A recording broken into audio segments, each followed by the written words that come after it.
Hi guys, IDOWorkHereLady, welcome back to my channel. Today guys, I have a story for you titled, Cousin falsely accused me of sexual assault, now my family's contacting me after almost 10 years. It starts off with him saying, let me give some backstory. I grew up in what was probably the most normal of normal households. Parents worked a lot, but still managed to take care of me and my 3 older sisters. We were never a super close family, but never had any issues either. Same goes for my extended family. They always lived a few hours away, but we saw each other during summer holidays or Christmas and always got along great. But when we got older, we naturally grew apart as everyone had their own lives. Okay, I mean, that's very normal in terms of, normal. I guess when you're young, right, your siblings, your cousins, well, more like extended family, like your cousins, you're very close with them, but as you grow older, you do become apart from people because you have your own life and your own family. He continues, I'm 31 now. In 2014, when I was 22 and attending uni, I got a phone call from my mother that turned my life upside down. I remember I didn't even answer at first because I was gaming with friends, but she called again immediately after the first call. This was an unwritten rule in my family. If you call twice like that, it's important, like someone died important. So when she called again, I excused myself and answered, only to hear chaos on the other end, like people were arguing. When my mum realised I'd answered, it sounded like she went to another room and closed the door. I just asked what was going on and I heard she was crying.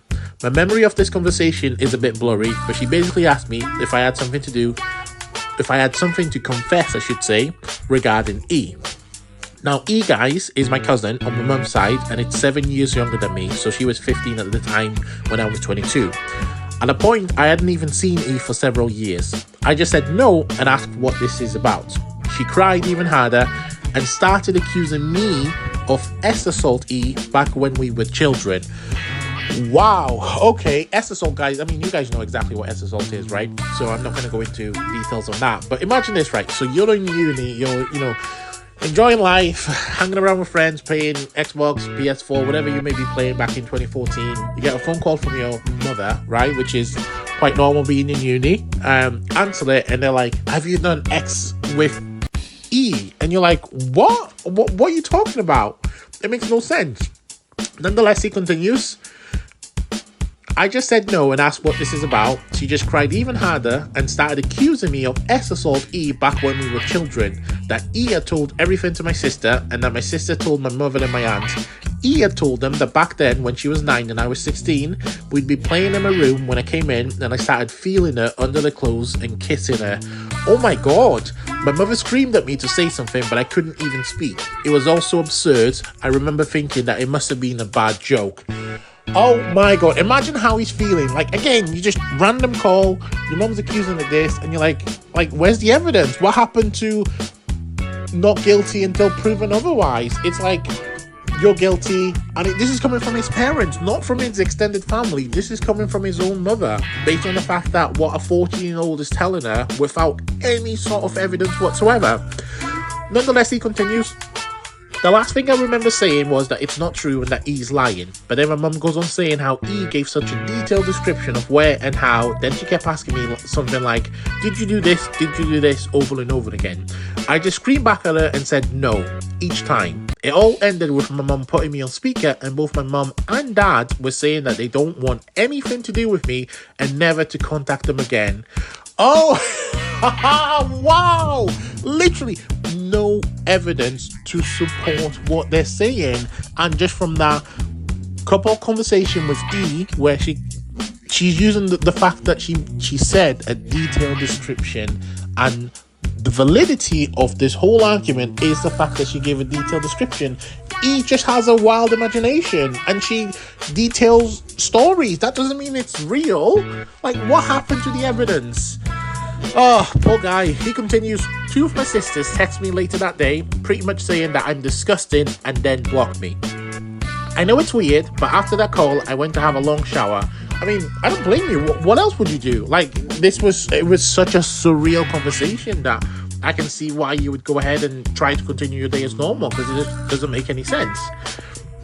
To this day, I still don't know why I did that. After coming down, I started calling and texting everyone, even E. No one answered, and the ones who hadn't blocked my number by then quickly did so. The only thing I heard back was from my father, who texted me to stop contacting them and that they need to heal. Okay, that was 9 years ago, and I haven't spoken to anyone in my family since that day. Oh my god, that means he is now he's now 31, right? Because he was 22 at the time, he's now 31. And from being in university when he was 22, got that random phone call, guys.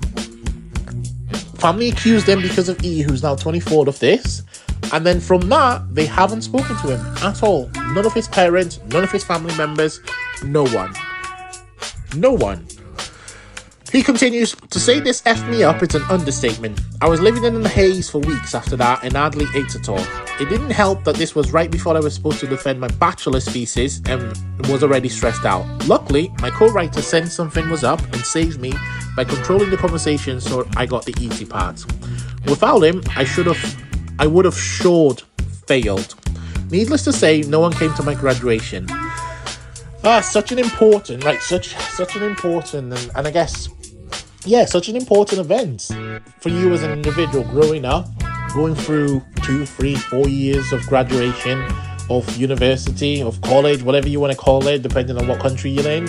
And for your parents to attend, and they haven't attended. They didn't do anything because a 14-year-old at the time came and told them a wild story. And they went with it. Your parents are a-holes. Absolute a-holes.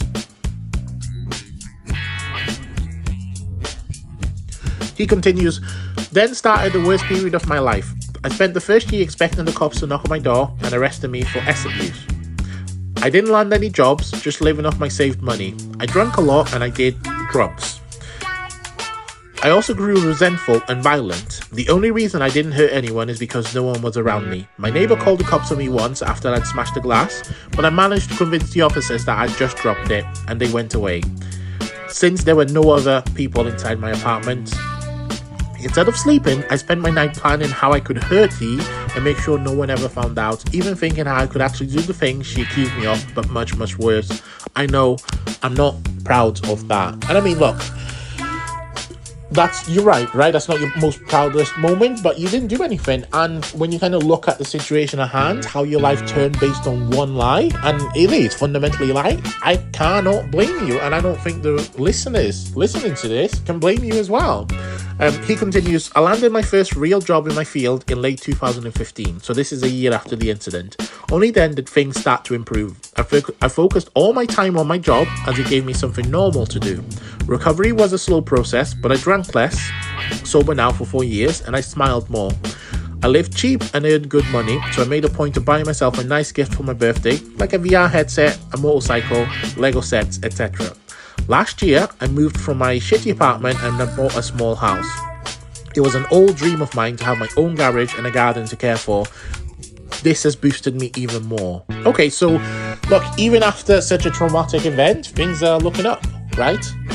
So my life is okay now. I still got problems. I've been on antidepressants for the last few years, and while they help, it's not in a happy way. They simply remove the dark thoughts and replace them with dead ones. My trust in other people is close to non-existent. I've tried dating and only been on 2 dates with 2 different women. It's really hard to speak like a normal person when it comes down to it. And what would I tell my potential partner when she asked about my family? Oh, they accused me of a heinous crime and we're not talking anymore. But I didn't do it, I swear. I mean, look, dating, when it comes to dating, take your time. I mean, fundamentally, it's entirely up to you. But I would say it's not uncommon for family members not to speak to each other. So the fact that you don't speak to your family members, your parents, if the question gets asked, I don't think anyone will see it as abnormal. They may question it, but I don't think they'll see it as a huge red flag, for instance. Nonetheless, he continues, my field is very male dominated, so the only women I really speak to is my therapist, who I like a lot. If this test was difficult to follow, I apologize. I'm not good with words on my best days, and I started rambling a bit when it all came back to me. It's already getting long, so I will fast forward to my current issue. A few days ago, I received a text from my mother. Oh, okay. It felt unreal, and I was scared to open it at first, so I stared at the notification for hours before opening it.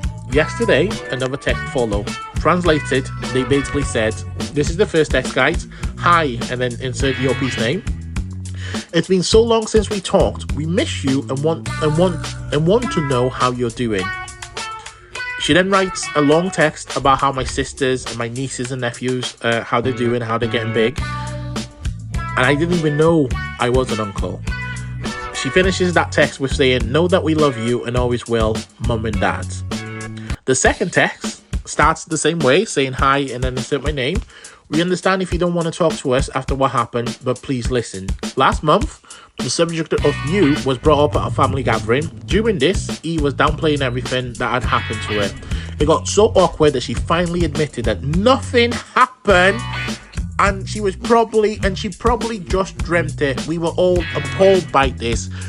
Absolutely bullshit. I would not put up with this at all. I would not put up with this. Let me read the rest of this text before opining on it. When we last spoke, we wanted to protect E and did the only thing we thought we could do. No, Mum and Dad, no, that's not the only thing you could have done. We know that's not excusing how you were treated. What E did was wrong and we're all angry at her. We have called everyone that we knew and told them the truth. We all want to speak with you, and your sisters want you to meet their families. Please write back if you can find it in you to forgive us, Mum and Dad. Wow. Honestly, two things I would have done. I could have either, deleted both messages and moved on with my life. Or, which is most likely what I would have done, I would have read both messages, responded to the second message and say, who's this? My mum and dad passed away 9 years ago. Send, block, delete. That's what I would have done. Like, when she says, she literally, this woman, right, the mother, has the cheek to say, when we last spoke, we wanted to protect E and did the only thing we thought we could do. Are you out of your mind? What happened to maybe driving to him and hearing his side of the story? Like, how can you take a word of a 14-year-old and just go along with it? Nonsense. Nonetheless, he continues. So yeah, that's my situation right now. I haven't answered, but they no doubt know I've seen it. Truth be told, I'm seething, and I don't blame you. So many old shitty memories are now stirring again. I don't want to forgive them, and I wouldn't trust myself to be in the same room as them right now. Part of me wants to call my family and unleash everything on them, to guilt them with everything I went through until they all hit rock bottom. Then dedicate my life to make my cousin's life as miserable as possible. Go for it. That's my stance on it. Go wild. Literally, you've had 9 years of this. Absolutely wild. The other part wants to ignore them and continue with an okayish life with my motorcycle and my garden to keep me company. I don't have any friends. The only people I speak to are my co-workers, but we're not really close. I called my therapist clinic, but they told me she's on vacation and won't be available for weeks. I don't want anyone else than her. So that leaves internet strangers. That's you guys that are listening to this story now. So please, where to go from here? Do I ignore them and continue as it is? Or do I answer? If so, what even to write? I'm pretty sure meeting them in person would be a bad idea for the foreseeable future. I'm not sure how my life can improve from picking up these old threads. As embarrassing as it may sound, I've dreamt about the day when they apologized to me by throwing themselves on the ground and kissing my feet. Texting seems so anticlimactic now. Couple of comments, guys, because this is a really interesting story, right? So I do want to see what some of the other readers, their stance on it. One user says, your family left you on red, or read I should say, for 9 years. They can wait a few weeks. I'm really sorry this has happened to you. It's disgusting they all treated you like a pariah and did nothing. I hope someday you will be able to trust again. Good luck to you. Another user says, wait until your therapist come back. That's actually a good idea, right? Because he said she was on holiday. I understand it'll be a couple of weeks, but it'll be worth it. Let her guide you on what to do and when to do it so that you can do this in a healthy manner, whether it's not to ever talk to them or build a relationship back. It's okay to leave your family on read. They will just have to deal with it until she gets back. Wishing you the best. One last one. One says, while I have no advice outside of what others have said, I agree with many about waiting for your therapist to return to unpack this and guide you. My comment comes regarding your lack of real life friends. It sounds like you love motorcycles and gardening. Reddit can be a great place for interest groups. You may even find people who are local where you can enjoy some things in person together. None of my friends, for instance, like Pokemon cards, but between, you know, the various forums and Instagrams, I have my own little community of people I regularly chat to, and I've even met some people in real life at shows and stuff. And look, actually, that's a very good suggestion. I think that will help from a mental health standpoint, because obviously he mentioned he's on antidepressants. But look, guys, that's the end of the story. I understand it's a very triggering one. Let us know your comments and your thoughts. What would you do in this situation? And I'm out.